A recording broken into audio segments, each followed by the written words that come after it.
یا رسول اللہ توبہ کس طرح کریں تو اللہ معاف کرتا ہے؟ تو فرمایا رب بڑا مہربان ہے، بڑا ہی کریم ہے۔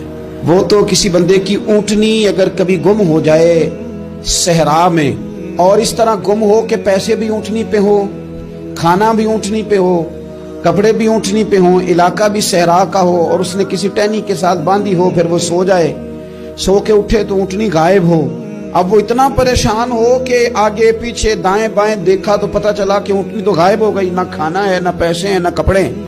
تو فرمایا جس طرح وہ بیٹھ کر موت کا انتظار کرنے لگتا ہے، فرمایا اچانک اگر اونٹنی سامنے آ جائے تو اسے کتنی خوشی ہوگی؟ یا رسول اللہ اسے تو بڑی خوشی ہوگی۔ فرمایا جب رب کا بندہ توبہ کرتا ہے تو اللہ کو اس سے بھی بڑھ کر خوشی ہوتی ہے۔